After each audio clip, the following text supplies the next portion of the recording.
ఓం శ్రీ గురుభ్యో నమః. మహాగణాధిపతయే నమః. మహాసరస్వత్యై నమః. మీకు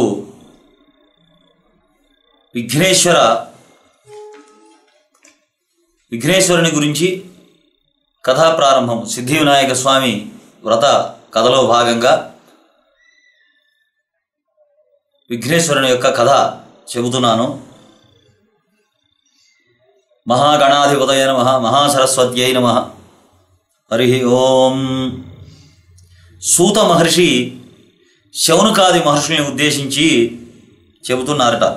శౌనకాది మహర్షులందరూ కూడా ఆయనకు ఒక ఉన్నతమైన ఆసనం మీద కూర్చుండబెట్టి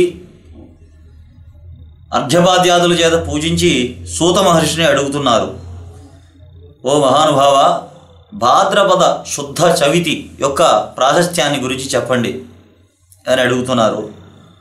అప్పుడు సూత మహర్షి సంతోషించిన వాడై చెబుతున్నాడు, రాయన, విఘ్నేశ్వర ఉత్పత్తియు చంద్రదర్శన దోష కారణంబును. ఈ గణపతి నవరాత్రిలలో అంటే భాద్రపద శుద్ధ చవితి నాడు చంద్రుని చూడకూడదు. అది చూసినందువల్ల కలిగే దోషమేమిటి?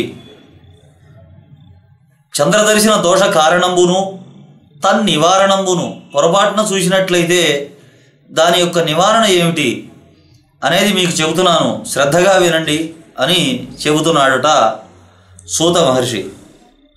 పూర్వము గజరూపాన్ని కలిగినటువంటి ఒక రాక్షసుడు ఉన్నాడుట. ఏనుగు లాంటి ముఖం కలిగిన వాడు, గజరూపాన్ని కలిగినటువంటి ఒక రాక్షసుడు ఉన్నాడుట. ఈ యొక్క గజాసురుడు శంకరుని గురించి ఘోరమైనటువంటి తపస్సు చేశాడుట. భక్తుల కోరికలు లేదనకుండా ఇచ్చేటువంటి వాడు శంకరుడు, భోళా శంకరుడు. ఏది అడిగితే అది అనుకోకుండా తీసుకో అంటాడు. అటువంటి భోళా శంకరుని గురించి ఘోరమైన తపస్సు చేశాడట.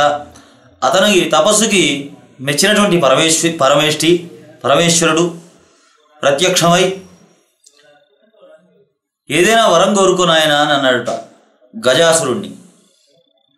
అంతా గజాసురుడు పరమేశ్వరుని స్తుతించి అనేక విధాలుగా ఆ స్వామివారిని గురించి స్తోత్రాలు చేశాడు, నమస్కరించాడు. నమస్కరిస్తూ అడుగుతున్నాడు, స్వామి, ఎల్లప్పుడూ కూడా నీవు నా ఉదరం అందే ఉండవలసినది. నా ఉదరంలోనే మీరు ఎల్లప్పుడూ కూడా నివసించాలి, ఇదే నా కోరిక అన్నాడు. భక్త సులభుడకు ఆ యొక్క పరమేశ్వరుడు అతని కోరిక తీర్ప గజాసురుని ఉదరమందు ప్రవేశించాను. శంకరుడు ఆయన యొక్క ఉదయంలోకి ప్రవేశించాడుట. గజాసురుడు యొక్క రాక్షసుడు ఉదరంలోకి ఆ శంకరుడు మాట ప్రకారం ఉదరంలోకి వెళ్ళిపోయాడు. కైలాసగిరి పర్వతంలో ఈమె పార్వతీదేవి తన భర్త రాకపోయేసరికి భర్త జాడ గురించి అనేకమైనటువంటి విధాలుగా అన్వేషించింది, వెతికింది. కానీ ఎక్కడ భర్త జాడ ఆమెకు తెలియలేదు. అప్పుడు ఆ యొక్క విష్ణుమూర్తిని గురించి ఆమె ప్రార్థన చేసిందిట. ఎవరు? ఆ పార్వతీదేవి విష్ణుమూర్తిని గురించి ప్రార్థన చేసి చివరకు ఆమె దివ్య దృష్టితోటి గ్రహించింది, గజాసురుడు యొక్క ఉదరములో ఈ శంకరుడు ఉన్నాడు అనేటువంటి దివ్య దృష్టి చేత గ్రహించినటువంటిదై ఆ పరమేశ్వరుని గురించి విష్ణువుని ప్రార్థించింది. అప్పుడు విష్ణు వెంబటే ప్రత్యక్షమయ్యాడు. ప్రత్యక్షమై, సోదరి, ఏమిటి, ఏం కావాలి నీకు అని అడిగాడు శ్రీ మహావిష్ణువు. అప్పుడు దానికి విష్ణుమూర్తిని ప్రార్థించి అడుగుతున్నది ఆ గౌరీదేవి. తన పతి యొక్క వృత్తాంతము తెలిపి నా భర్తను నాకు ఇప్పించవలసినది అని చెప్పి పార్వతీదేవి అడిగింది. నా భర్త ఎక్కడున్నాడో స్వామి, ఆయన తెచ్చి నాకు అప్పచెప్పవలసింది అని చెప్పి పార్వతీదేవి అడిగింది. అప్పుడు ఇంకా అంటున్నది పార్వతీదేవి, పూర్వము భస్మాసురుని బారి నుంచి భస్మాసురుడు అనేటువంటి రాక్షసుడు ఇట్లాగే తపస్సు చేసి శంకరుని వల్ల ఘోరమైనటువంటి వరాలను పొందాడు. ఎవరు నెత్తి మీద పెడితే వాళ్ళు చెయ్యి పెడితే వాళ్ళు భస్మం అయ్యేటువంటి వరాన్ని అడిగాడు. అటువంటి సందర్భంలో కూడా రక్షించి నా భర్తను నాకు ఇప్పించావు, ఇప్పుడు కూడా ఏదైనా ఉపాయము చే నా భర్తను రక్షించు స్వామి అని అడిగింది. అప్పుడు ఆ యొక్క శ్రీహరి అంటున్నాడు, విలపిస్తున్నటువంటి పార్వతీదేవిని చూచి. అంతా ఆ హరి, ఆ శ్రీ మహావిష్ణువు బ్రహ్మాది దేవతలందరినీ కూడా పిలిపించి గజాసుర సంహారము కొరకు గంగిరెద్దుల మేళము యుక్తమని నిశ్చయించి గంగిరెద్దులు ఆడించేటువంటి వేషగాడిగా ఆయన వేషాన్ని మార్చుకున్నాడు. నందీశ్వరుడు శంకరుని వాహనమైనటువంటి నందీశ్వరుని గంగిరెద్దుగా మార్చాడు. దేవతలందరూ కూడా రకరకాలైనటువంటి విచిత్రమైనటువంటి వాయిద్యాలతోటి సహకరిస్తున్నారు స్వామివారికి. అప్పుడు ఆ స్వామి గంగిరెద్దులు ఆడించేటువంటి వాడి రూపంతో ఆ యొక్క నందీశ్వరుని రకరకాలుగా అలంకరించి బ్రహ్మాది దేవతలందరూ తలొక వాద్యాలని కూడా చేకొని తానును ఆ యొక్క శ్రీ మహావిష్ణువు కూడా చిరుగంట సన్నాయి చేత దాల్చి గజాసుర పురంపునకు వెళ్ళారు. వీళ్ళందరూ కూడా గజాసురుడు రాక్షసుడు పరిపాలించేటువంటి ప్రదేశానికి వెళ్ళారు. వెళ్ళి ఆ యొక్క గంగిరెద్దు రూపంలో ఉన్నవాడు నందీశ్వరుడు జగన్మోహనముగా చిత్ర విచిత్రమైనటువంటి విన్యాసాల చేత ఆ గజాసురుడు యొక్క పట్టణంలో చిత్ర విచిత్రమైన విన్యాసాలు చేస్తూ గంగిరెద్దును ఆడిస్తున్నాడు ఆయన శ్రీ మహావిష్ణువు. ఈ విషయాన్ని గజాసురుడు విని వాళ్ళని పిలిపించాడు. రకరకాలైనటువంటి వాద్యాలతోటి రకరకాలైన విన్యాసాలను చేస్తున్నారు, చక్కగా గంగిరెద్దును ఆడిస్తున్నారు అనేటువంటి వార్త ఆ గజాసురుడు దాకా వెళ్ళింది. అప్పుడు ఆ గజాసురుడు వాళ్ళని పిలిపించాడు. వాళ్ళందరినీ కూడా పిలిపించి ఇక్కడ నా యొక్క సమక్షంలో ఈ ప్రదర్శన చేయవలసింది అని అడిగారు. దానికి బ్రహ్మాది దేవతలు వాద్య విశేషంబులు హోరు సలుపుచుండగా జగన్నాటక సూత్రధారియగు ఆ హరి చిత్ర విచిత్రంబుగా గంగిరెద్దును ఆడించ అనేకమైనటువంటి రకరకాలైన విన్యాసాలతోటి ఆ గజాసురుడు ఎదురుగా ఆ శ్రీ మహావిష్ణువు జగన్నాటక సూత్రధారి ఆ గంగిరెద్దుని రకరకాలుగా ఆడించాడుట. అప్పుడు గజాసురుడు చాలా ఆనందపడ్డాడుట. ఆ గజాసురుడు పరమానంద భరితుడై ఎంతో ఆనందాన్ని తృప్తిని పొందాడుట. ఆ యొక్క ప్రదర్శన చూచి తృప్తిని పొంది అంటున్నాడు, మీకేమి కావాలో కోరుకోండి, మీ యొక్క ప్రదర్శన నాకు చాలా ఆనందంగా ఉన్నది అని అడిగాడుట అని చెప్పాడుట. ఆ యొక్క హరి సమీపించి శ్రీ మహావిష్ణువు గజాసురుడి దగ్గరగా వచ్చాడు. రాక్షసులు మాట తప్పరు, ఆడిన మాట తప్పేటువంటి పద్ధతి లేదు వాళ్లకు. మాట అంటే మాటే అన్నమాట. ఏది కావాలో కోరుకో ఇస్తానన్నాడు. అందుకని సాక్షాత్ శ్రీ మహావిష్ణువు తన యొక్క నిజరూపాన్ని ధరించి అంటున్నాడు, ఇది పరమశివుని వాహనమైనటువంటి నందీశ్వరుడు, వీరందరూ కూడా దేవతలు, నీ గర్భంలో ఉన్నటువంటి పరమశివుణ్ణి మాకు అప్పచెప్పవలసింది అని చెప్పని ఆ యొక్క రాక్షసుని అడిగారట. అప్పుడు ఒక్కసారిగా ఆ గజాసురుడు ఆశ్చర్యపోయాడు, ఉలిక్కిపడ్డాడు. అతనిని రాక్షసాంతకుడుగు శ్రీహరినిగా ఎరింగి శ్రీ మహావిష్ణువుగా గుర్తించాడు. ఆయన్ని తనకు మరణమే నిశ్చయమని భావించుకున్నవాడై నాకు అనుకుంటున్నాడు రాక్షసుడు, మరణమే నిశ్చయము అని అనుకొని గర్భస్థుండగు పరమేశ్వరుని. అప్పుడు ఆ రాక్షసేశ్వరుడు అడుగుతున్నాడు, ఓ స్వామి, నాకు నా యొక్క శిరస్సు త్రిలోక పూజ్యమయ్యేటట్లుగాను, నా శిరస్సును 3 లోకాల్లో కూడా పూజించేటట్లుగాను నా చర్మమును నీవు ధరించవలసింది అని శంకరుని అడిగాడు. నా చర్మాన్ని నీవు ధరించి నా శిరస్సును త్రిలోక పూజ్యం చేయవలసింది అని ఆ యొక్క గజాసురుడు కోరిక అడిగాడుట. అప్పుడు ప్రార్థించి విష్ణుమూర్తికి అంగీకారాన్ని తెలిపాడుట. అట్లా వరం తీసుకున్నాడు ఆయన. శిరస్సు త్రిలోక పూజ్యంగా తన యొక్క చర్మాన్ని ఈశ్వరుడు ధరించే విధంగా ఆయన వరాన్ని తీసుకొని శ్రీ మహావిష్ణువుకి తన అంగీకారాన్ని తెలిపాట. అతడు ఎంబటే నందిని ప్రేరేపించాడు. నందీశ్వరుడు తన యొక్క శృంగాలతోటి ఆ రాక్షసుడు యొక్క గర్భాన్ని చీల్చి సంహరించెను. అంత మహేశ్వరుడు గజాసుర గర్భం నుండి బహిర్గతుడై విష్ణుమూర్తిని స్తుతించే అనేక విధాలుగా శ్రీ మహావిష్ణువుని స్తుతించాడుట. అంతా హరి శ్రీ మహావిష్ణువు అంటున్నాడు, దుష్టాత్మలకు ఇట్టి వరంబులు ఇయ్యరాదు, ఇచ్చినచో పామునకు పాలు పోసి పెంచినట్లగును అని ఉపదేశించి బ్రహ్మాది దేవతలను గైకొని వీడుకొలిపి తానునో వైకుంఠమనకెగే, తను కూడా వైకుంఠాన్ని వెళ్ళిపోయాడు. శివుడు నందినెక్కి కైలాసంబునకు అతివేగంబుగా జనియే, ఆ శంకరుడు కూడా ఎంతో వేగంగా నందీశ్వరుని ఎక్కి సంతోషంగా కైలాసగిరి పర్వతానికి వెళ్ళాడట. అప్పుడు ఆ కైలాసగిరి పర్వతం మీద ఉన్నటువంటి పార్వతీదేవి తన యొక్క భర్త రాకను దేవాదుల వల్ల విన్నది. దేవతలు వెళ్ళి చెప్పారు శంకరుడు వస్తున్నాడని. విని మొదమంది చాలా ఆనందాన్ని పొందినటువంటిది. అభ్యంగన స్నానం ఆచరించుచు ఒంటికి నలుగు పెట్టుకున్నది ఆమె. నలుగు పిండితోటి ఒక బాలకుణ్ణి తయారు చేసింది. ఆ యొక్క శరీరానికి నలుగు పిండితోటి, సున్ని పిండితోటి ఒక బాలుణ్ణి తయారు చేసి దానికి జీవం పోసింది. ఆ యొక్క బాలకుణ్ణి సింహద్వారం దగ్గర కాపలాగా అట్టిపెట్టింది. స్నానానంతరము పార్వతి సర్వాభరణములు అలంకరించుకొని పతి ఆగమునకై ఎదురు చూస్తున్నది. అభ్యంగన స్నానం చేసి భర్త రాక కోసం చూస్తున్నది. అంత పరమేశ్వరుడు నందిని ఆరోహించి లోపలికి వెళ్ళబోయాడు. ఆ సింహద్వారంలో కూడా శంకరుడు నందీశ్వరుని అధిరోహించి వెళ్ళబోయాడు.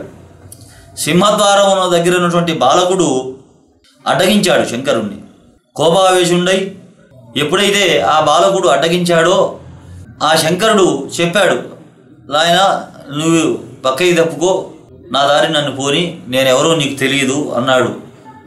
అప్పుడు ఆ పిల్లవాడు అన్నాడు, నేనెవరో కూడా నీకు తెలియదు, నువ్వే వెళ్ళిపో వెనక్కి అన్నాడు. అప్పుడు శంకరుడు కోపంతో తన యొక్క త్రిశూలము చేత ఆ బాలకుడు శిరస్సును తెగేశాడు. ఆ బాలకుని కంఠంబు దునివి లోపలికి వెళ్ళాడు. అంత పార్వతీదేవి భర్త రాకను కాంచినదై ఎదురేగి అర్ఘ్యపాద్యాదుల చేత ఆ శంకరుని పూజించి వారిరువురు కూడా పరమానంద భరితముగా ప్రియ సంభాషణ ముచ్చటించుకుంటుండగా వాళ్ళు చక్కగా మాట్లాడుకుంటున్నారు భార్యాభర్తలు ఇద్దరు. ద్వారమునందలి బాలుని ప్రసంగం వచ్చే ఆ యొక్క బాలుడి గురించి అడుగుతున్నది పార్వతీదేవి. ద్వారంలో ఒక బాలకుడు ఉన్నాడు స్వామి అని చెబుతున్నది. అంత మహేశ్వరుడు తాను అనురించినటువంటి పనికి చింతించి తను ఇట్లా చంపేసిన సంగతి ఆమెకు తెలియదు. అందుకని ఓహో ఇట్లా అని మనసులో బాధపడ్డాడు శంకరుడు. తాను అనురించిన పనికి చింతించి తాను తెచ్చిన గజాశిర శిరంబును, ఆ యొక్క గజాసురుని యొక్క శిరస్సుని ఆ బాలకునికి అతికించి ప్రాణం పోశాడు. తను గజాసురుణ్ణి సంహరించి వచ్చేటప్పుడు తెచ్చినటువంటి శిరాన్ని ఆ బాలకునికి అతికించి ప్రాణం పోశాడు. గజాననుడు అనేటువంటి నామం పొసగే. అతనిని పుత్ర ప్రేమంబున ఉమామహేశ్వరులు ఎంతో ప్రేమగా పెంచుకుంటున్నారు. గజాననుడు తల్లిదండ్రులను పరమభక్తితో సేవించుతుండే. ఇతడు సులభంగా ఎక్కి తిరుగుటకు, ఈయన సులభంగా ఎక్కి తిరగడానికి అనింజుడు అనేటువంటి పేరు కలిగినటువంటి ఒక మూషిక రాజును వాహనంగా చేశారు. కొంతకాలమునకు పార్వతీ పరమేశ్వరులకు కుమారస్వామి జనించే. కొంతకాలానికి వీరిద్దరికి రెండవ కుమారుడు కుమారస్వామి కలిగాడనమాట. ఈ యొక్క కుమారస్వామి మహాబలశాలి. అతని వాహనము నెమలి. ఇతడు దేవసేనా నాయకుడై దేవతలందరికీ కూడా సేనాధిపత్యాన్ని వహిస్తూ ప్రఖ్యాతిగాంచి ఉన్నాడు. అప్పుడు దేవతలందరూ కూడా ఒక సందర్భంలో పరమేశ్వరుడి దగ్గరికి వచ్చి విఘ్నేశాధిపత్యము అని, ఇక్కడి నుంచి గణపతికి విఘ్నాలకి ఆధిపత్యం ఎలా వచ్చింది అనేటువంటి కథ. ఒకనాడు దేవతలు, మునులు, మానవులు అందరూ కూడా పరమేశ్వరుడి దగ్గరికి వెళ్ళారు. ఆ స్వామివారిని అనేక విధాలుగా ప్రార్థించి, స్వామి మాకు విఘ్నాలన్నిటికీ అధిపతిగా ఒక దేవతను నియమించవలసింది. విఘ్నాలన్నిటికీ కూడా అధిపతిగా అంటే ఏ పని చేసినా కూడా ఒక శుభకార్యం కానీ, లేకపోతే ఒక పెళ్లి కానీ, వ్రతం కానీ, గృహప్రవేశం కానీ, ఏదైనా సరే ఒక శుభప్రదమైనటువంటి పనిని చేయబోయే ముందు ఏ దేవతను పూజించాలి, మాకు ఏ విఘ్నాలు రాకుండా విఘ్నానికి అధిపతిగా ఒక దేవతను నియమించమని అడిగారు వాళ్ళు. అప్పుడు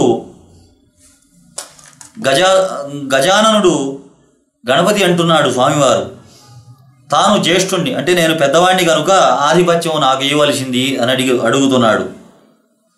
అప్పుడు ఈయన సుబ్రహ్మణ్య స్వామి అంటున్నాడు, గజాననుడు మరగుజ్జువాడు, అనర్హుడు, అసమర్థుడు, కాన ఈ ఆధిపత్యము నాకియ్యవలసింది అని కుమారస్వామి అడుగుతున్నాడు. అంతా ఆ యొక్క కుమారుల్ని చూచి స్వామివారు అంటున్నారు, శంకరుడు ఒక పరీక్ష పెట్టాడు, మీలో ఎవరు ముల్లోకాలలో ఉన్నటువంటి పుణ్యనదులలో స్నానమాడి ముందుగా నా యుద్ధకు ఎవరైతే వస్తారో, ఈ 3 లోకాల్లో ఉన్నటువంటి పుణ్యనదులన్నింటిలో స్నానాలు ఆచరించి ఎవరైతే నా దగ్గరికి వస్తారో వాళ్లకు ఈ ఆధిపత్యాన్ని ఇవ్వబడుతుంది అని చెప్పారు స్వామివారు.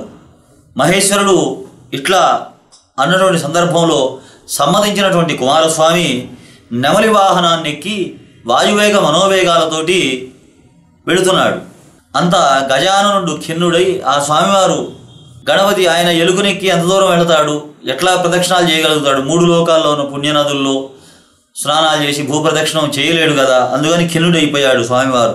తండ్రిని సమీపించి ప్రణమిల్లి అంటున్నాడు, స్వామి అయ్యా, నా అసమర్థత తామెరింగియు ఇట్లా ఆనతీయటం తగునా? నా గురించి మీకు తెలుసు, కానీ ఇటువంటి పరీక్ష ఇవ్వటం నాకంతగా నచ్చలేదు అంటున్నాడు. నీ పాద సేవకుణ్ణి నేను, నా అందు కటాక్షముంచి తగు ఉపాయమును తెలిపి రక్షించవే, నాకేదైనా మార్గాన్ని తెలిపి నన్ను రక్షించు స్వామి అని శంకరుణ్ణి అడిగాడు. మహేశ్వరుడు దయాళుడై, ఆ పరమశివుడు దయాళుడే అంటున్నాడు, సకృత్ నారాయణేత్యుక్త్వా పుమాన్ కల్ప శతత్రయం గంగారి సర్వతీర్థేషు స్నాతో భవపుత్రకా. సకృత్ నారాయణేత్యుక్త్వా పుమాన్ కల్ప శతత్రయం గంగారి సర్వతీర్థేషు స్నాతో భవతి పుత్రకా అని ఆ యొక్క స్వామివారు చెబుతున్నారు. నాయన, ఒకసారి నారాయణ మంత్రాన్ని జపించిన మాత్రమున 300 కల్పంబులు పుణ్యనదుల్లో స్నానం పొనర్చిన వాడు అగును. ఆ నారాయణ యొక్క మంత్రాన్ని ఒక్కసారి ఉచ్చరించడం చేత, అష్టాక్షరి మహామంత్రాన్ని ఒక్కసారి ఉచ్చరించడం చేత 300 కల్పంబులు పుణ్యనదుల్లో స్నానం చేసినటువంటి ఫలితాన్ని కలుగుతుంది నాయన, నువ్వు ఎరగవా అని అంటున్నాడు. అని సక్రమంబుగా నారాయణ మంత్రం ఉపదేశించి ఆ యొక్క స్వామివారే సాక్షాత్తుగా ఆ అష్టాక్షరి మంత్రాన్ని ఉపదేశించాడు గణపతికి. గజాననుడు అత్యంత భక్తితో ఆ మంత్రమును జపిస్తూ కైలాసంబున నుండి ఆ తల్లిదండ్రులకు 3 ప్రదక్షిణాలు చేసి చక్కగా పార్వతీ పరమేశ్వరులకు ప్రదక్షిణాలు చేస్తూ ఆ యొక్క అష్టాక్షరి మహామంత్రాన్ని జపిస్తున్నారు స్వామివారు. ఆ యొక్క మంత్ర ప్రభావమున అంతకు పూర్వము గంగానదికి స్నానమాడనేగినటువంటి కుమారస్వామికి గజాననుడు ఆ యొక్క నదిలో స్నానం చేసి ఎదురొస్తున్నాడు. ఈయన గంగానదిలోకి వెళ్ళాడు స్నానం చేయడానికి. వెళ్ళేసరికి ఆయన స్నానం చేసుకొని ముగించుకొని వస్తున్నాడు. అరే, నాకన్నా అన్నయ్య ముందొచ్చాడు, ఇంకో నదిలోకి వెళదాం అని ఇంకో నదిలోకి వెళ్ళి అక్కడ స్నానం చేద్దామని చూస్తే ఆయన కూడా ఈయనకన్నా ముందుగానే అక్కడ స్నానం చేసి ఎదురొస్తున్నాడు. 3,50,00,000 నదుల్లో కూడా ఇట్లానే ఎదురొస్తున్నాడు ఆయన. 3,50,00,000 నదులు ఉన్నాయి. ఆ నదులన్నింటిలో కూడా ఈయనకన్నా ముందే ఆయన స్నానం చేసి ఎదురు రావడం జరుగుతున్నది. అప్పుడు ఆ యొక్క కుమారస్వామి చాలా ఆశ్చర్యానికి లోనయ్యాడు. ఆశ్చర్యపడుతూ కైలాసమునకేగి, పోనీ నదుల్లో అన్నయ్య స్నానం చేశాడు, తండ్రి దగ్గరికన్నా మనం ముందెళ్దాం అని తల్లిదండ్రుల దగ్గరికి బయలుదేరి వెళ్ళేసరికి గణపతి స్వామివారు అక్కడే కూర్చున్నాడు శంకరుడి దగ్గర. అప్పుడు గజాననుకి నమస్కరించి గణపతికి నమస్కారం చేశాడు. తన బలమును నిందించుకొనుచు, తన యొక్క శక్తిని నిందించుకుంటూ అంటున్నాడు, తండ్రి, అన్నగారి మహిమ తెలియక అట్లాంటిని, అన్నయ్య గారి మహత్యాన్ని గురించి తెలియక అట్లా అన్నాను, నన్ను క్షమించండి, ఈ ఆధిపత్యం అన్నగారికే వసంగండి అని చెప్పారు. ఎవరు? కుమారస్వామి. అంతా పరమేశ్వరునిచే భాద్రపద శుద్ధ చతుర్థి నాడు గజాననునికి విఘ్నమాధిపత్యం వసంగబడియే. భాద్రపద శుద్ధ చవితి నాడు ఆయనకి విఘ్నాధిపత్యాన్ని ఇచ్చారు. ఆ రోజు సర్వదేశస్థులు కూడా గణపతికి తమ విభవము కొలది, తన శక్తి సామర్థ్యాల కొలది కుడుములు, అనేక రకాలైనటువంటి పిండి వంటలు, టెంకాయలు, పాలు, తేనె, అరటి పండ్లు, పానకము, వడపప్పు మొదలగునవన్నిటి కూడా సమర్పించి పూజిస్తారు. ఆ యొక్క విఘ్నేశ్వరుడు సంతుష్టుడై కుడుములు ఉన్నగునవన్నీ కూడా భక్షించి కొన్ని వాహనమునకిచ్చి కొన్ని చేత ధరించి మందగమనమున సూర్యాస్తమయ వేళకు కైలాసమున కరిగి తల్లిదండ్రులు ప్రయాణము మందగమనమున సూర్యాస్తమయ వేళకు కైలాసమున కరిగి తల్లిదండ్రులకు ప్రణామం చేద్దామని చెప్పి వంగి దండం పెట్టబోయాడు. ఆ భాద్రపద శుద్ధ చవితి నాడు 3 లోకాల్లో వారు కూడా స్వామివారికి అనేకమైనటువంటి పిండి వంటలు, రకరకాలైనటువంటి కుడుములు, ఉండ్రాళ్ళు ఇవన్నీ కూడా ఆ యొక్క స్వామివారి సంతృప్తిగా భుజించి కొన్ని చేత పట్టుకొని కొన్ని ఎలుక్కిచ్చారు. ఇచ్చి కైలాసానికి వెళ్ళి తల్లిదండ్రులకి నమస్కారం చేద్దామని ఇట్లా వంగబోతున్నాడు ఆయన, భుక్తాయాసంగా ఉండటం వల్ల. ఆ యొక్క పొట్ట ఉదరము భూమి కానింది, చేతులు నేలకు అందట్లా. ఒక్క పొట్ట మాత్రం నేల కానింది గణపతికి, చేతుల కింద కానట్లా. ఆ యొక్క అవస్థని చూచి శివుని శిరం మీద ఉండేటువంటి చంద్రుడు ఒక్కసారిగా నవ్వాడుట, పక్కపక్క నవ్వాడు ఆ యొక్క గణపతి అవస్థను చూచి. అప్పుడు రాజదృష్టి సోకిన రాలు కూడా నుగ్గగు అనేటువంటి సామెతను అనుసరించి నిజమగునట్లు విఘ్నదేవుని యొక్క గర్భంపు పగిలి అందున్న కుడుములు తత్ప్రదేశం వెళ్ళ దొరలేను. ఆ కడుపులో బొజ్జలో ఉన్నటువంటి కుడుములన్నీ కూడా అదంతా కింద పడిపోయినాయి, ఆ పొట్ట పగిలిపోయింది. అతన్నును మృతుండయ్యే, గణపతి కూడా మృతుడయ్యాడట. అంతా పార్వతి శోకించుచు చంద్రుని చూచి, పాపాత్ముడా, నీ దృష్టి తగిలి నా కుమారుడు మరణించే, నీ యొక్క దృష్టి వల్ల నా కుమారుడు మరణించాడు. నిన్ను చూచిన వారందరూ కూడా పాపాత్ములై నీలాపనిందలు పాలవుతారు అని చెప్పని ఆ పార్వతీదేవి భయంకరమైనటువంటి శాపాన్ని ఆ చంద్రుడికి ఇచ్చిందిట. అంతా అదే సమయంలో 7 మహర్షులు ఉన్నారు. ఆ యొక్క 7 మహర్షులు యజ్ఞాలు చేస్తున్నారట. ఆ టైంలో యజ్ఞాలు చేసేటువంటి సందర్భంలో తమ భార్యలతోటి కూడా అగ్ని ప్రదక్షిణాన్ని చేస్తున్నారు. అగ్నిదేవుడు ఋషి పత్నుల్ని మోహించాడుట. శాపభయమున శక్తిహీనుడై క్షీణించుచుండా అయ్యది అగ్నిదేవుని యొక్క భార్య స్వాహాదేవి గమనించి ఋషిపత్నుల్ని మోహించి శాపం పెడతారనేటువంటి భయం చేత క్షీణించిపోతున్నట్ట. భార్య అయినటువంటి స్వాహాదేవి ఈ విషయాన్ని గ్రహించి అరుంధతి రూపము తక్క మిగిలిన ఋషిపత్నుల రూపములను తానే దాల్చి పతికి ప్రియంబు చేయ ఋషులు అద్దాన్ని కనుగొని అగ్నిదేవునితోనున్నవారు భార్యలే అని శంకించి ఆ యొక్క స్వాహాదేవి ఋషిపత్నుల భార్యల రూపంలో తన భర్త దగ్గర ఉన్నది అది చూచినటువంటి మహర్షులందరూ కూడా తమ భార్యలే అక్కడ ఉన్నారని భ్రమకి లోనై తమ భార్యలను విడనాడిరి, భార్యల్ని వదిలిపెట్టేశారట ఆ ఋషులు. పార్వతీ శాపానంతరము ఋషిపత్నులు చంద్రుని చూచుట వలన ఆ యొక్క పార్వతీదేవి శాప ప్రభావం వల్ల ఆ రోజు భాద్రపద శుద్ధ చవితి నాడు చంద్రుని చూచారు వీళ్ళు ఋషిపత్నులందరూ. అందువల్ల వాళ్లకు ఇటువంటి అవస్థ కలిగిందనమాట. వీరికి ఇట్టి నీలాపనిందలు కలిగినాయి. దేవతలు, మునులు, ఋషిపత్నులు ఆపద పరమేష్టికి తెలుప వీళ్ళందరూ కూడా పోయి పరమేశ్వరుడి దగ్గర పోయి ప్రార్థించారు. స్వామి, ఈ శాపం వల్ల మేము ఇట్లా బాధలు పడుతున్నాము.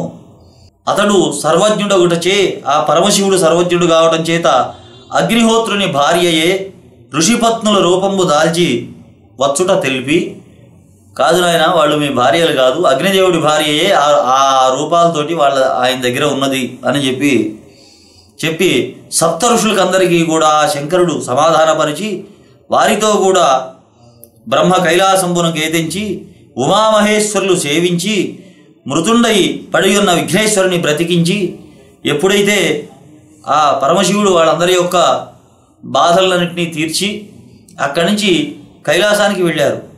అక్కడ గణపతి కింద పడిపోయి ఉన్నాడు. ఆ యొక్క స్వామివారిని బ్రతికించారు. మళ్ళీ సంతోషంబుగా ఉన్నారు.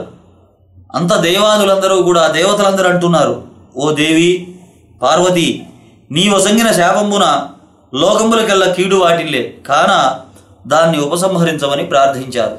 అంత శాపాన్ని ఇస్తే తట్టుకోవడం కష్టమవుతుంది తల్లి, ఆ శాపాన్ని ఉపసంహరించవలసింది అని పార్వతీదేవిని అడిగారు. పార్వతీదేవి సంతుష్టాంతరంగయ్యి చాలా ఆనందపడింది. కుమారుడు బతకడం వల్ల కుమారుని చేరదీసి ముద్దాడి ఆమె శాపాన్ని మళ్ళీ ఉపసంహరించిందనమాట. ఎట్లా అంటే, ఏ దినంబున విఘ్నేశ్వరుని చూచి చంద్రుడు నవ్వెనో, ఏ రోజైతే ఆ చంద్రుడిని ఆ గణపతిని చూచి చంద్రుడు నవ్వాడో ఆ రోజున చంద్రుడిని చూడరాదు అని శాపాన్ని మార్చిందనమాట. ఎప్పుడు చూసినా నీ ముఖం చూసినా నేలాపనందలు కలుగుతాయి అనేటువంటి శాపాన్ని ఆ భాద్రపద శుద్ధ చవితి నాడు మాత్రమే చూడకూడదు అని శాపాన్ని మార్చింది ఆమె. అంత బ్రహ్మాదులు సంతసించుచూ తమ గృహంబులకేగి భాద్రపద శుద్ధ చతుర్థి యందు మాత్రము చంద్రుని చూడక జాగరూకులై సుఖంబుగా నుండిరి. ఈ రకంగా కొంతకాలం గడుస్తున్నది. శమంతకోపాఖ్యానము శ్రీకృష్ణ పరమాత్మని యొక్క కథ చెబుతున్నాను. ఈ గణపతి కథలోది శమంతకోపాఖ్యానం. ద్వాపర యుగంబున ఒక సందర్భంలో శ్రీకృష్ణ పరమాత్మని దర్శించడానికి నారద మహర్షి వెళ్ళాడు. నారద మహర్షి వెళ్ళి ఆ స్వామిని దర్శించి కొంతసేపు ప్రియ సంభాషణము గావించిన తరువాత అంటున్నాడు నారద మహర్షి, స్వామి, సాయం సమయం అయ్యింది. ఈనాడు వినాయక చతుర్థి. పార్వతీదేవి శాపంబుచే చంద్రుని చూడరాదు కనుక నేను నిజగృహానికి వెళుతున్నాను, సెలవేయండి స్వామి అని దండం పెట్టి పూర్వ వృత్తాంతమంతా కూడా కృష్ణ పరమాత్ముడితో చెప్పాడు. నారదుడు దేవలోకానికి వెళ్ళాడు. అంతటా శ్రీకృష్ణుడు ఆనాటి రాత్రి చంద్రునెవరో చూడరాదు అని పట్టణంలో చాటింపు వేయించాడు. భాద్రపద శుద్ధ చతుర్థి నాడు ఎవరో కూడా చంద్రుని చూడరాదు అని పట్టణంలో చాటింపు వేయించిన తర్వాత నాటి రాత్రి కృష్ణ పరమాత్ముడు, ఆయన క్షీరప్రియుడు, గోక్షీరప్రియుడు, గోపాలంటే ఆయనకి చాలా ఇష్టము. అవుట చేత తాను మింటి వంక చూడకుండా, ఆకాశం వైపు చూడకుండా ఆవుల దగ్గరికి వెళ్ళి పాలు పిండుతున్నాడు ఆయన కృష్ణ పరమాత్ముడు. అప్పుడు పాలు పితుకుతున్నటువంటి సందర్భంలో ఆ యొక్క పాలల్లో చంద్రుడి ప్రతిబింబం చోటనే చూశాడు. పొరపాటున చంద్రుడి యొక్క ప్రతిబింబం ఆ స్వామివారికి కనపడింది. ఆహా, చంద్రబింబాన్ని ఈరోజు నేను దర్శనం చేసుకున్నాను, ఎటువంటి ఆపద రానున్నదో అని చెప్పని మనసులో అనుకుంటూ ఉన్నాడు. కొన్నాళ్ళ తర్వాత సత్రాజిత్తు అనేటువంటి యొక్క మహారాజు సూర్యవరము చేత సూర్యుణ్ణి ఉపాసించి ఒక మణిని సంపాదించాడు సూర్యప్రభావం చేత. అది శమంతకమణి అనేటువంటి మణిని సంపాదించాడు. అది రోజుకు 8 బారుల బంగారాన్ని పెడుతుంటుంది. ఆ యొక్క మణిని దర్శించి ఆ మణిని తీసుకుని ఆ యొక్క సత్రాజిత్ అనేటువంటి మహారాజు శ్రీకృష్ణ పరమాత్ముడి దర్శనానికి వెళ్ళాడు. అప్పుడు ఆ కృష్ణ పరమాత్ముడు మర్యాద చేసి ఆ మణిని తన రాజుకిమ్మని అడిగాడు. అప్పుడు ఆ యొక్క సత్రాజిత్ మహారాజు అంటున్నాడు, ఇది రోజుకి 8 బారుల బంగారాన్ని పెడుతుంది, ఇది ఇచ్చేది కాదు, ఆప్తునికైనా సరే ఇచ్చేది కాదు ఇది అని చెప్పి అన్నాడుట. అన్న తర్వాత కృష్ణ పరమాత్ముడు అడిగి మెదలకుండా ఊరుకున్నాడు. తర్వాత ఆ యొక్క సత్రాజిత్తు మహారాజు గారి తమ్ముడు ప్రసేనుడు అనేటువంటి వాడు ఆ శమంతకమణిని ధరించి వేటాడటానికి అడవికి వెళ్ళాడు. అడవికి వెళ్ళిన తర్వాత ఒక సింహం చూచింది అతని చేతిలో. ఆ మణిని చూసి అది ఒక మాంసం ముక్కగా భావించి ఆ యొక్క సత్రాజిత్తుని సంహరించి ఆ యొక్క మణిని తీసుకొని నోట కరుచుకొని వెళుతుంది. అప్పుడు ఒక భల్లూకము ఆ సింహాన్ని చూచింది, నోట్లో ఉన్నటువంటి ఆ యొక్క మణిని చూచింది. చూచి అదేమిటో చాలా బాగున్నది అని చెప్పని ఆ సింహాన్ని చంపేసి ఆ మణిని తీసుకుపోయింది. తీసుకుని కొండ బెలంలో తొట్టిలో ఉన్నటువంటి తన యొక్క కూతురికి ఇచ్చింది ఆ మణిని. తన కుమార్తె యొక్క జాంబవతి, అంటే ఆ యొక్క భల్లూకము జాంబవంతుడు అనమాట. దాన్ని ఒక ఆట వస్తువుగా భావించి చక్కగా ఆడుకుంటున్నది. మరునాడు ఈ సత్రాజిత్తు మహారాజు గారు అనుకుంటున్నాడు, ఈ మణిని కృష్ణ పరమాత్ముడు అడిగితే నేను ఇవ్వలేదు, అందువల్ల దీన్ని నా సోదరుని చంపి కృష్ణ పరమాత్ముడే ఈ మణిని అపహరించాడు అనేటువంటి అపవాదు పట్నంలో చాటాడు ఆయన. ఎందుకని ఇట్లా జరిగింది? కృష్ణుడు గోక్షీరంలో ఆ యొక్క చంద్రబింబాన్ని ఆ రోజు చూడటం వల్ల ఆ యొక్క అపవాదు పడింది ఆయన మీద. కృష్ణుడు అది విన్నాడు. నాడు క్షీర సముద్రమున చంద్రబింబమును గాంచిన దోషఫలం ఇది అని చెప్పి గమనించిన వాడై, ఆయన సాక్షాత్తు భగవంతుడు సమర్థుడు కాబట్టి దాన్ని పోగొట్టుకోవాలి అపనిందనని బంధు సమేతుడై అరణ్యాలకు పోయాడు. అరణ్యాలకు పోయి వెతుకుతున్నాడు. ఒక చోట ప్రసేనుడి యొక్క కళేబరం కనపడింది. ఆ కళేబరానికి దగ్గరలో కొన్ని సింహం యొక్క కాలిజాడలు కనపడుతున్నాయి. ఆ కాలిజాడల్ని పట్టుకొని కృష్ణ పరమాత్ముడు కొద్దిగా దూరం ఇంకా లోపలికి వెళ్ళాడు. వెళ్ళిన తర్వాత సింహం కూడా చనిపోయి ఉన్నది. అక్కడి నుంచి భల్లూకం యొక్క కాలిజాడలు ఆ ఇసుకలో కనపడుతున్నాయి. అక్కడి నుంచి భల్లూకపు కాలిజాడలు పట్టుకొని ఆ గుహల్లోకి వెళ్ళాడు కృష్ణ పరమాత్ముడు. ఆ యొక్క గుహల్లో లోపలికి వెళ్ళి ఉయ్యాలపై చేతిలో ఉన్నటువంటి ఆ యొక్క పసిపిల్ల చేతిలో ఉన్నటువంటి ఆ మణిని చూచాడు. ఆయన చూచి ఆ మణిని చేతబుచ్చుకొని వచ్చుతున్నంత ఉయ్యాలలో ఉన్నటువంటి బాలిక ఏడుస్తున్నదిట. అంతా జాంబవంతుడు చూచాడు. ఇదంతా కూడా చూచి రోషావేశుడై కోపం వచ్చింది జాంబవంతుడికి. శ్రీకృష్ణునిపై బడి అరచుచూ పెద్ద పెద్దగా అరుస్తూ గోళ్లతోటి గుచ్చుచూ కూరలతోటి కొరుకుచూ ఘోరముగా యుద్ధం చేశాడట. ఆ యొక్క భల్లూక రాజు ఎంతో ఘోరంగా కృష్ణుడితోటి యుద్ధాన్ని చేశాడట. కృష్ణుడు వారిని పడద్రోసి వృక్షముల చేతను రాళ్ల చేతను తుదకు ముష్టిఘాతముల చేతను రాత్రింబగళ్ళు ఎడతెరిపి లేకుండా 28 రోజులు యుద్ధాన్ని చేశాట కృష్ణ పరమాత్ముడు. ఆ యొక్క జాంబవంతుడితోటి 28 రోజులు యుద్ధం నడిచాట. అప్పుడు జాంబవంతుడు కృష్ణుడితోటి తలపడి దేహమంతా కూడా క్షీణదేహమై క్షీణ బలవంతుడై దేహమంతా కూడా దెబ్బలతోటి సొక్కిపోయింది ఆయనకు. ఆ జాంబవంతుడికి భీతి చెందుతూ భయపడుతున్నాడు. తన బలాన్ని అంతా కూడా హరింపజేసినటువంటి పురుషుడు శ్రీ మహావిష్ణువుగా భావించి రావణ సంహారియగు త్రేతాయుగంలో రామచంద్రమూర్తి